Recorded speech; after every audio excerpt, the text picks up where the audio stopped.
Hello again, YouTube! Dr. Kendo and Best Man Joseph are back to do another commentary for Super Mario 3D World. Of course, this is the newest installment of, well, it's not really the newest installment. I guess you could say that because there was Super Mario 3D Land, but it's the newest Mario game is what I was going to say. Yes. So it's the newest installment, I guess, in a series of Mario games. But yeah, so we're playing on the Wii U, of course, and the game is great.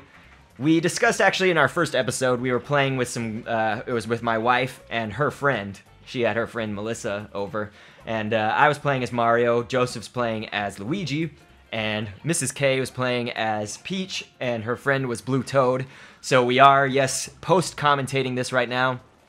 Basically meaning that we're just watching a recording of our gameplay right here and post-commentating this, and I screwed everybody with that shell this whole time because like that, yeah, and then you just knocked out Melissa. Well, the problem is I think that I forgot to tell people, look, we need to hit the blue shell, the green shell, back and forth, back and forth, back and forth, as well as there was a secret right there that was obvious, and the ladies just kept walking on.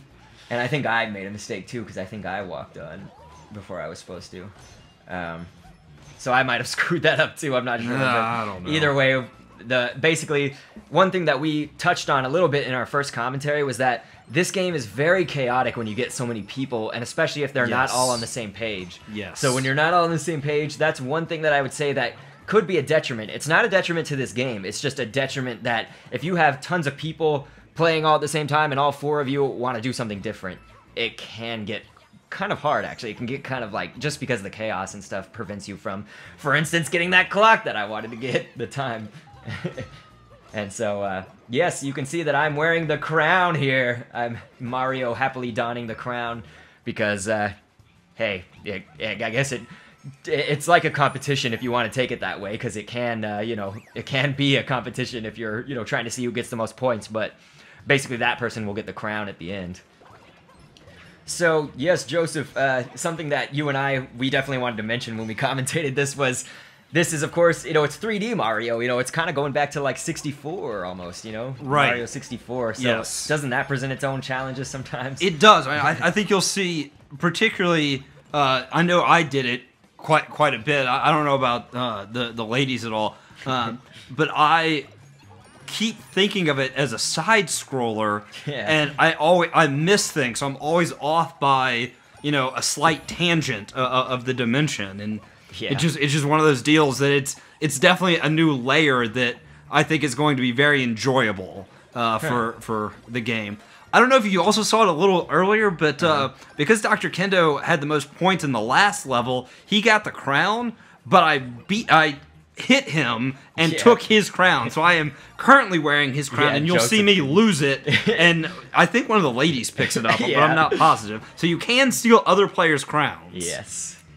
And so these transparent pipes are a big part of Super Mario 3D World. That's never been done in Mario before. You know, it's always the green pipes. That's always what it's been. And it's funny because people are like, and I mentioned this in my Super Mario 3D World review commentary back from E3, but I said, hey, everyone's saying Sonic Lost World is like the Super Mario Galaxy of Sonic. And I was like, yes, but now you see Mario borrowing from Sonic's world, because Sonic back in Sonic 2, you know, Sonic the Hedgehog 2 on Sega Genesis, he was going through transparent pipes on Chemical Plant Zone.